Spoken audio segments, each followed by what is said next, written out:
Well, all right, everybody. How are y'all today? Welcome. Glad you're here for our Bible study today.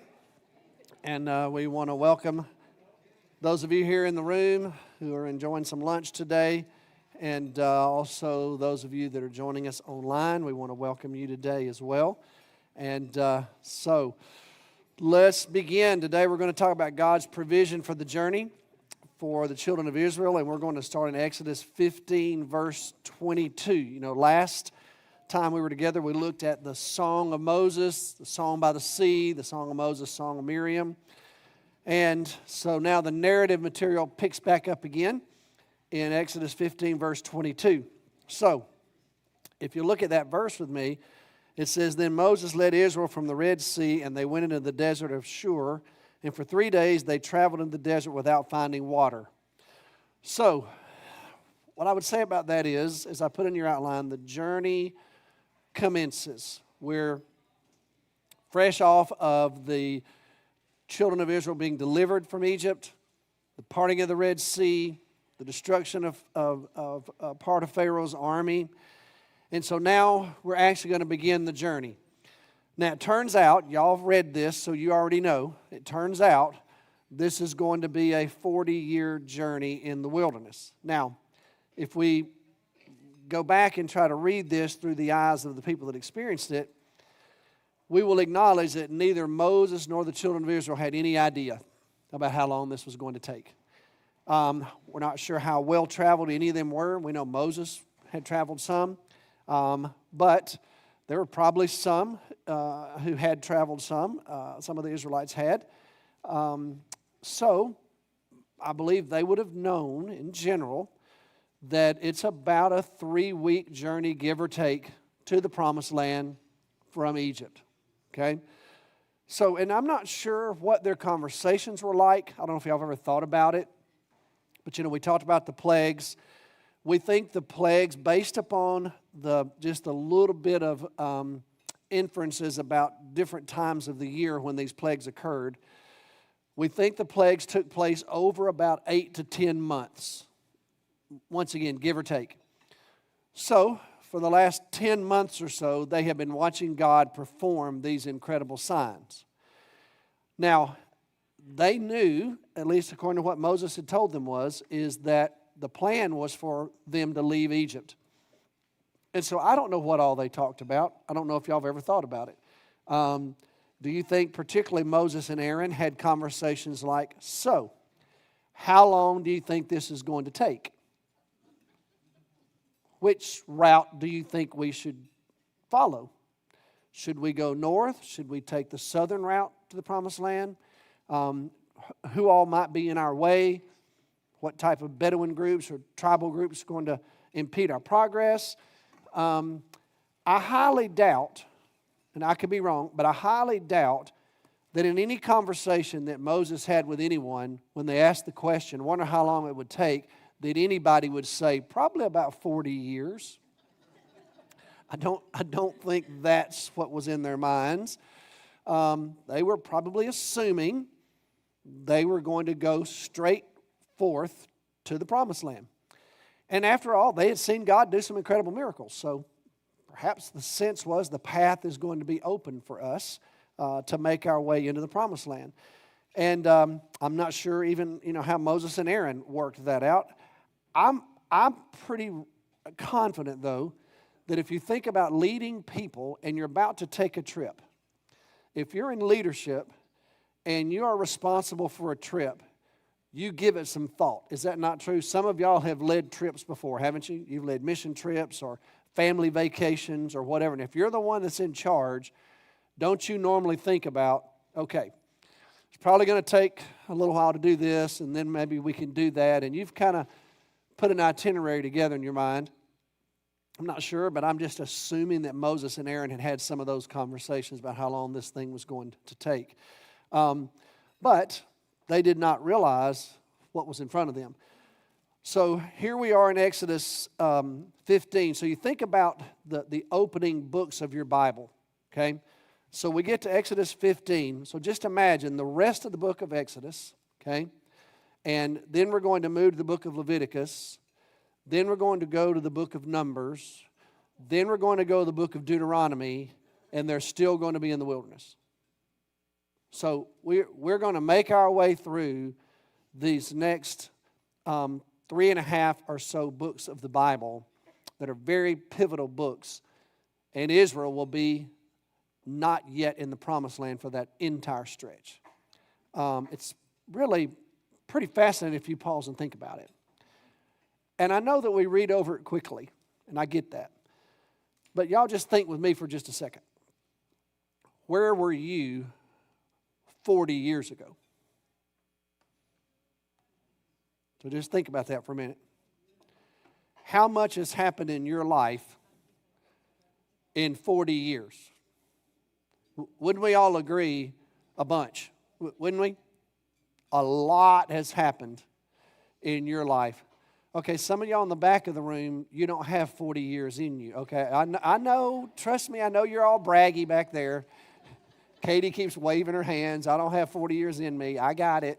I got it. And Addison, we're not even going to ask you, okay? We're not even going to ask you, you little 20-something. But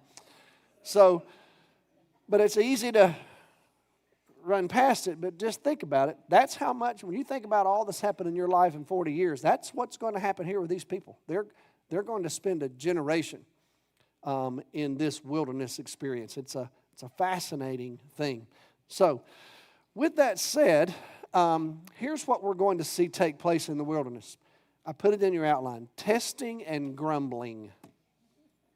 That's what we're going to see. It's going to be marked by times of testing. It's going to be marked sometimes by times of grumbling. So, for example, if you'll look at verse 24 of Exodus 15, we're 3 days out from crossing the Red Sea. Okay? And the people grumbled against Moses. What are we going to drink? Look at chapter 16, verse 3. A little bit of time passes, and the Israelites said to Moses and Aaron, if we'd only died by the Lord's hand back in Egypt. If only. If we could just go back to being slaves. Man, those were the days. Remember how good they were? I mean, when they put whips on our backs and gave us no property. No, you remember what they remember? They're kind of like golfers. Because here's how we are as golfers.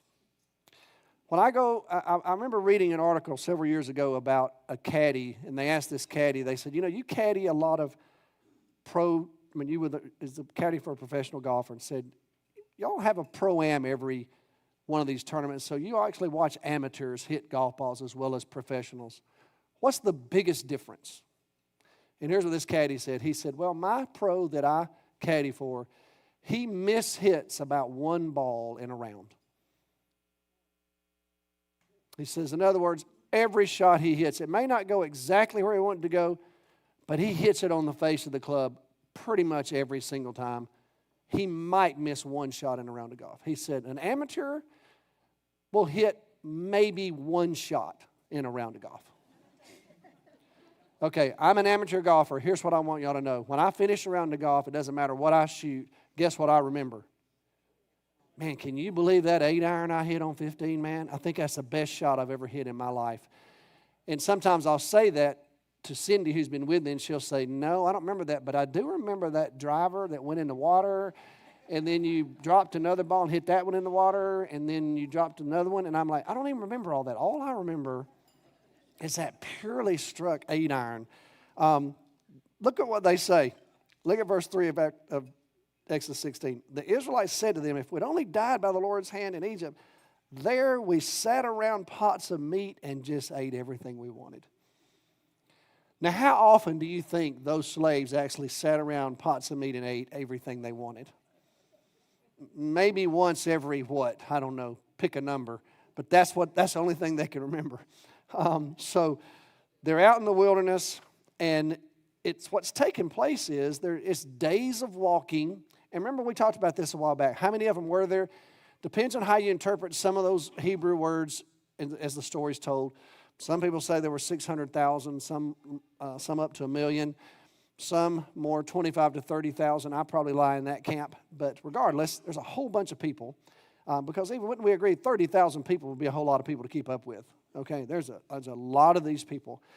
And so, they're making their way through in there, and it's hard. The harsh reality of the wilderness has all of a sudden come to rest on them.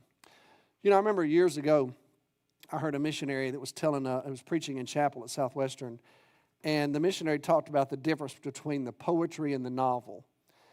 And here's what he told us. He said, man, when I was young and I was going to church and I felt the call to missions, he said it sounded so exotic to me, just so exciting to me.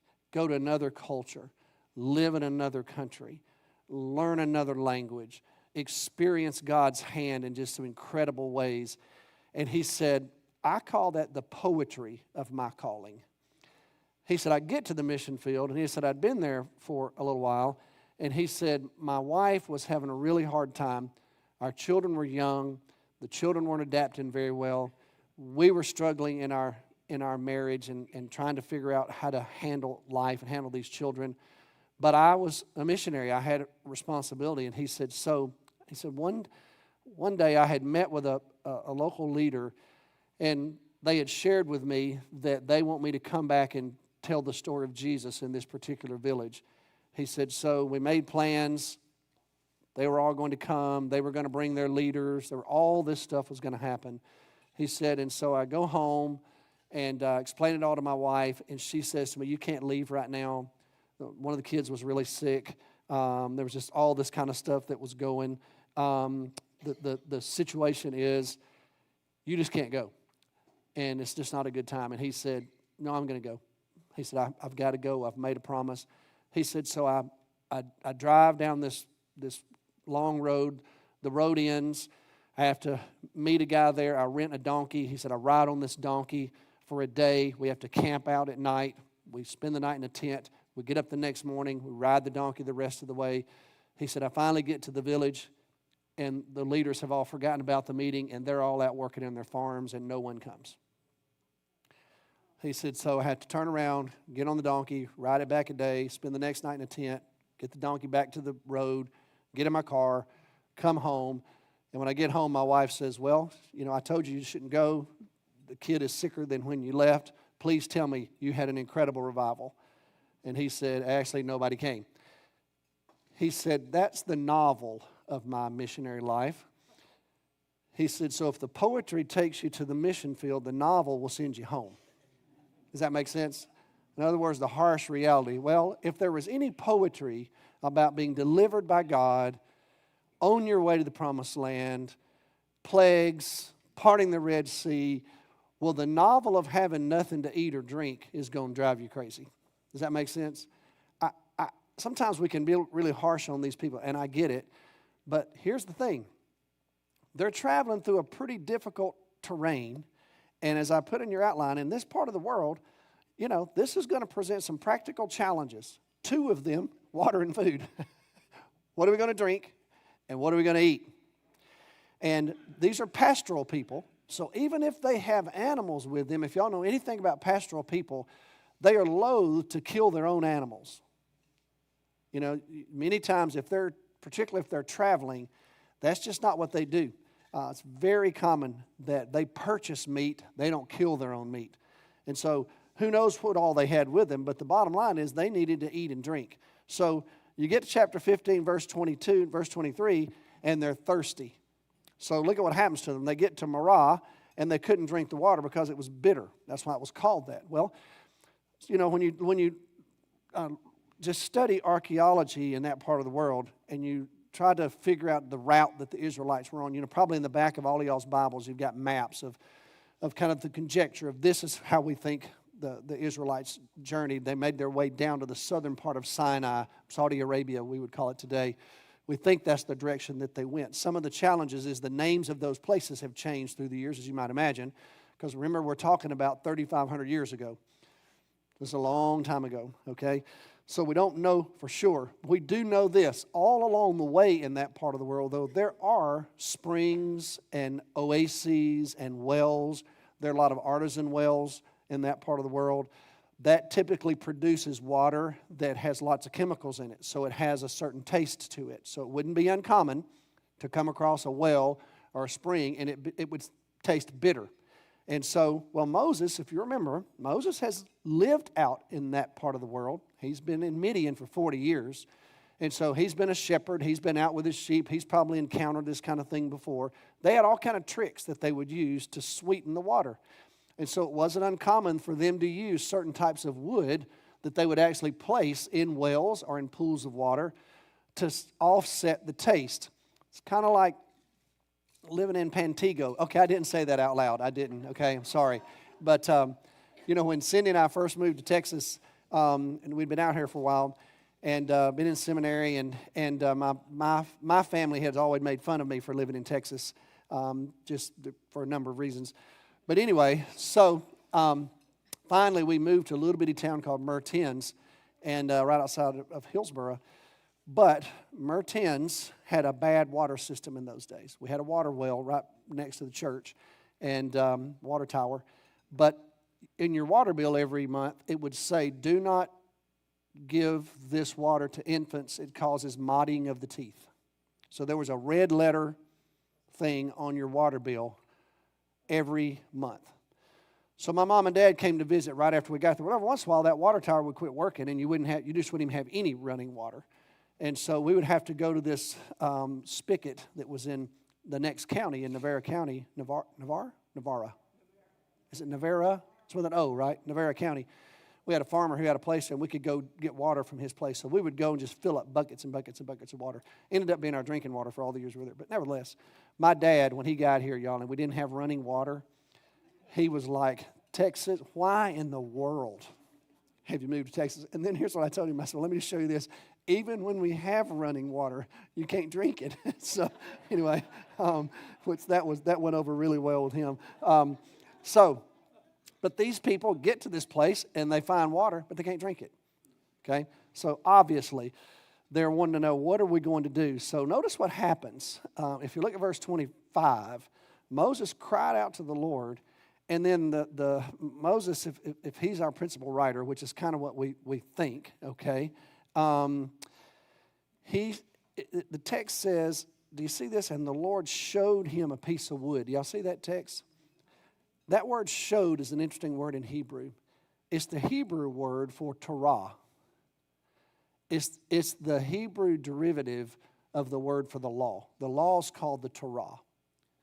And so think about that. The Lord showed Moses. So that word Torah means more than just the law. It has the idea of direction, of guidance, of provision. And that's going to be the very word that the Jews will take to describe Genesis, Exodus, Leviticus, Numbers, and Deuteronomy. This entire set of revelation is God's direction. This is God showing Israel, if you will, how to live. This is God demonstrating His provision for His people. And so that very word is used there in that text. Well, God ends up providing water for Israel. That use of that wood or that tree works for them. And then look at verse 26. He says, if you'll listen carefully to the Lord your God and do what's right in His eyes, if you'll pay attention to His commands and keep all His decrees. Okay? We're pre-law here, right? We haven't gotten all the commands and decrees yet. So it appears that God is forthtelling. He's saying to Israel, I'm about to give all this to you. Now obey all of this.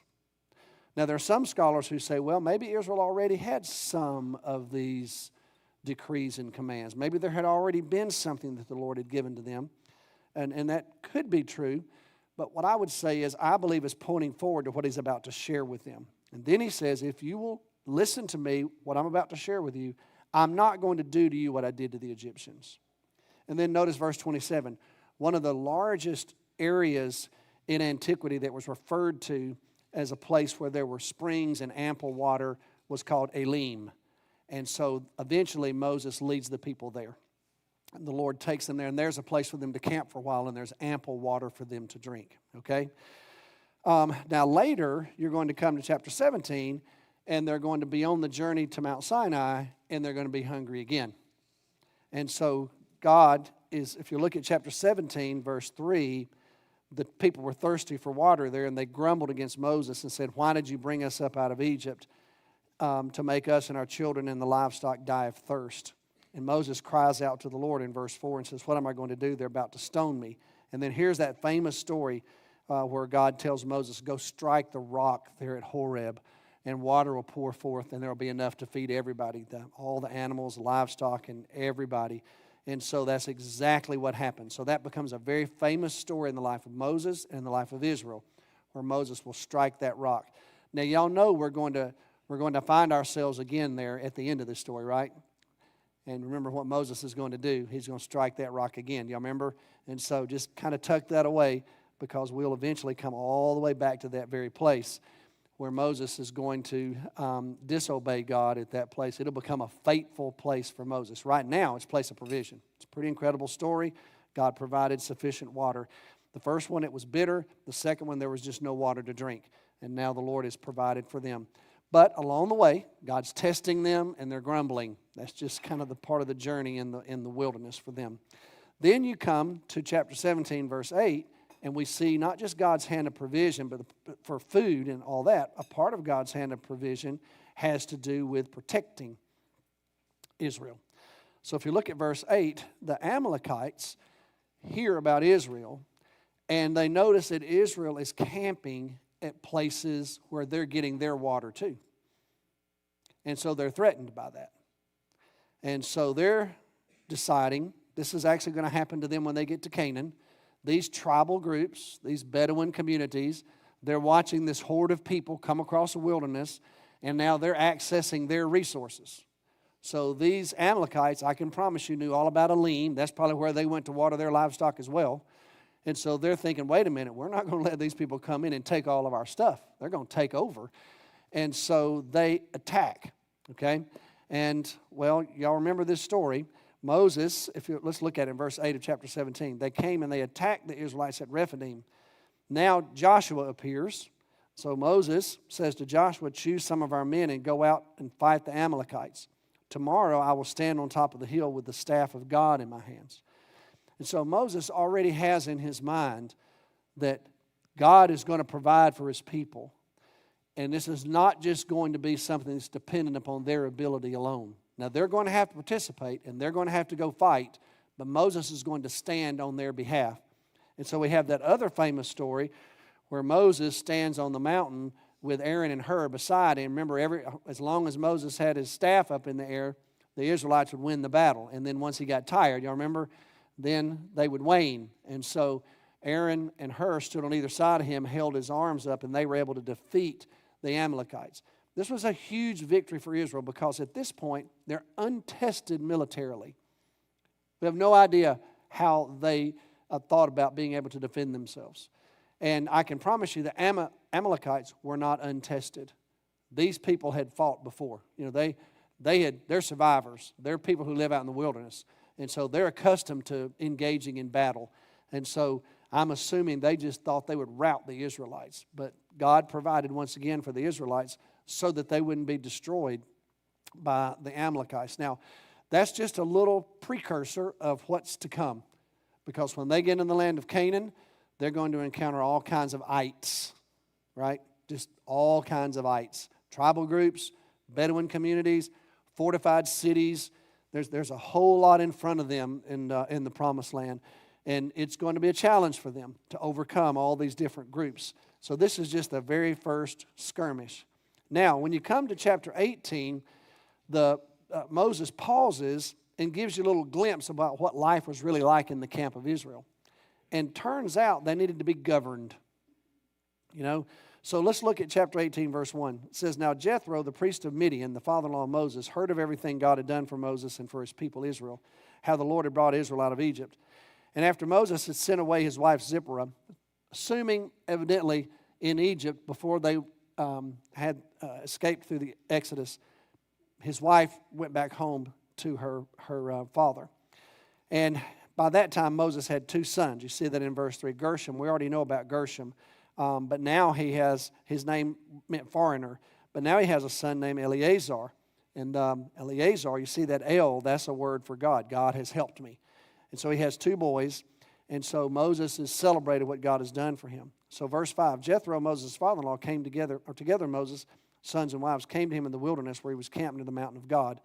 And Jethro sent word to him, I, your father-in-law, Jethro, am coming to you with your wife and 2 sons. So Moses went out and greeted them, blessed them, welcomed them.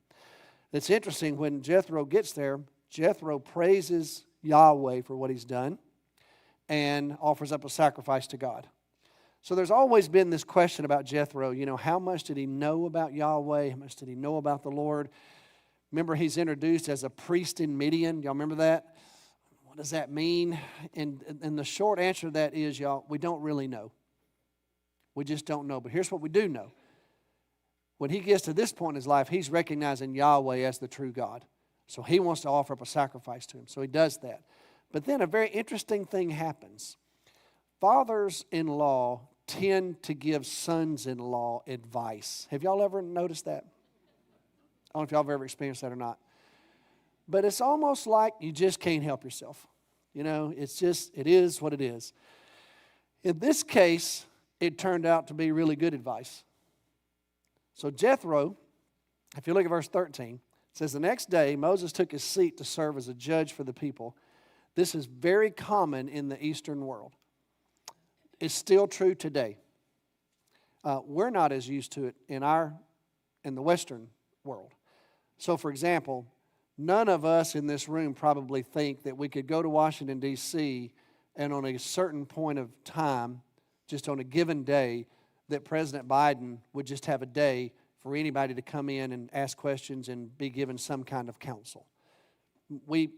That's just not anything we would ever think. None of us think, man, I need to be there on the 5th Tuesday because the president always comes out and sits and just let people line up. The Eastern world rulers do that even to this day. So it's just not uncommon for subjects to be able to appear before their kings and their chieftains. And so that was the practice then. And so we even believe that's something Pharaoh did. Think about how many times Moses and Aaron came to Pharaoh. So that's very common in that part of the world. So Moses is following suit. He has a certain time where he lets people come and just tell him what's going on. What are the troubles? What are the problems? So in verse 13 it says, he took his seat to serve as a judge for the people, and they stood around him from morning to evening. When his father-in-law saw that all that Moses was doing for the people, he said, what are you doing? And why are you doing this all by yourself? And don't you have other competent people? Don't you know that you play a signature role in the life of Israel? And maybe what you need to do is start paying attention to things that you can only uniquely do. And let's take some of these other duties and responsibilities and distribute them to others that are competent people. And let's divide the people up in such a way that other people can do what you're trying to do right now and do it more efficiently and more effectively than you're able to do it. And you can do what only you can do. That's actually pretty good advice. I mean, Jethro gave Moses some wise counsel. And Moses took that advice. And so Moses, look at verse 24. I'm sure every father-in-law is waiting to hear this. Moses listened to his father-in-law, okay? But the thing is, it made everybody's life more effective and more efficient and built a system of governance that could work. It's a pretty good principle to put into place. I would tell y'all that's one of the things that we actually try to do even around here. We try to put people in the right places, give them the right sense of responsibility, and let other people do what only they can do. It's a challenge to pull that off, but I think it's the best way to do it. And so I'm grateful that it's just interesting the kinds of things that make it into the Bible. Isn't it? I mean, all the stories that happen in the book of Exodus, this one gets in. It's kind of fascinating to me. But I think Moses recognized the wisdom of it, and that's one of the reasons he wrote it down. This was a really, really good piece of advice and a structure that was put in place. Now, while all that is happening, y'all, Israel is being delivered, and there's all kinds of things taking place. Another issue they're dealing with is they're hungry. Okay? They're not just thirsty. They're not just worried about the Amalekites. Go back to chapter 16. They need to eat. So here's a fascinating story to me. So God says to them, I'm going to provide for you. Look at verse 4 of chapter 16. He says to Moses, I'm going to rain down bread from heaven for you. And the people are to go out each day and gather enough for that day. And I will test them in this, he says. And let's just see if they'll follow my instructions. And here's what he tells them. Every day of the week, go out and get enough of this food I'm going to give you and take it back to your tent and use it to provide for your family. But on the sixth day, get double. Okay? On the sixth day, get double. And that way, on the seventh day, you don't go out and gather anything. You just use what you have. Then he says, now don't get too much and hoard it, because if you get too much and hoard it, and you don't trust me to give you what you need tomorrow, it's going to spoil in your tent. So the Israelites get up that next day, and what do they see out all across the desert? Yeah, and you know what manna means in Hebrew. What is that? That's the question. Manna, manu, means, what is that? That's what they called it. What is that? Okay, it's interesting. That's the name of it. Well, it turns out what it was, what? Can you say what it was? What it was food, okay? But not only that, they said, well, can we have a little bit of meat to go with it? And so Lord said, well, just so happens I'm going to drop these quail down into the camp every day, and you can go catch them. And so miraculously now, Israel is going to have quail and manna, and they get specific instructions. Don't get too much. Now, y'all know some of them did, right? You read the story. Some of them get too much. It spoils in their tents, okay? Some of them just have a hard time trusting that there's going to be something there tomorrow. I get that. What does the Lord's Prayer say? Give us this day our daily bread. In other words, we're only supposed to ask the Lord for what we need today. You know? And so there's a journey of trust here, of trusting God to provide. And God does it miraculously. And then he adds on top of it meat, and he takes care of them. And then you get this little note. If you look at it in Exodus 16, we're pretty sure this little text here Moses did not write. Probably whoever ended up collecting Moses' writings. Look at Acts 16, verse 34. As the Lord commanded Moses and Aaron, they put the manna with tablets of the covenant law. So God told Moses, take some of the manna, put it in one of these golden jars, take the books of the law, you know, the stones that we write the commandments on. You're going to hold on to them for the next generations. So they did that, okay, so that it might be preserved. Verse 35, the Israelites ate manna 40 years until they came to a land that was settled. They ate manna until they reached the border of Canaan. So evidently an editor added this after all this was done just to say, hey, that manna thing worked. We ate it for 40 years. So just a little summary word for you to let you know that God did provide for these people. What a beautiful thing about God, that he provided for these people in miraculous ways. Now, I dare say that any of us in this room, if we were asked to, we could all give a testimony about seasons in our lives where God's provided for us in ways that we probably never have been able to explain. Couldn't we? There are times when we've seen God's hand and it's like manna from heaven. It's like, wow, I don't know how that happened, but it happened. That's just our God. He is a God of provision, and he's a God who cares. And during that whole time, y'all, his glory is on display. His glory. Now, sometimes his glory is stated very specifically. Look at chapter 16, verse 10. Here's where it's stated specifically. Moses told Aaron, say to the entire Israelite community, come before the Lord, for he's heard your grumbling. Verse 9. While Aaron was speaking to the whole Israelite community, they looked toward the desert, and there was the glory of the Lord appearing in a cloud. So sometimes the glory of the Lord was in that cloud. We'll see the glory of the Lord at the end of the book of Exodus, when the tent of meeting is dedicated, chapter 40, verse 34. The glory of God descends. Moses can't even go in because of it. But I would submit to y'all, every morning when you got up and there was manna to eat, the glory of the Lord was on display. Wouldn't you agree? I mean, do you think at night you're going to bed having a conversation, you think there's going to be anything to eat tomorrow? I don't know. You got any manna left? No, we tried that one time. Didn't turn out well. How cool was it to wake up every morning and there it all was? The glory of the Lord is on display. Well, I would tell y'all, I believe the glory of the Lord is on display today in very similar ways, and the way he provides for us and the things that he's already done for us. And sometimes we may not see it that way. We're looking for that glory in a cloud, But actually, the glory of God's already on display in your life. Look at what He's already done. Look at what He continues to do in your life and how He is a God of provision. And so the glory of the Lord, the Israelites would follow Him and experience it, but they experience it on an everyday basis, which I think you and I do as well. So what a remarkable story, y'all. God's providing for Israel. He's helping Moses get wiser. He's protecting them from enemies. He's giving them what they need for the everyday. So the journey is just starting. Okay, we're just a couple weeks in when we get here. And so we got a long road ahead of us to see the hand of God providing for these people.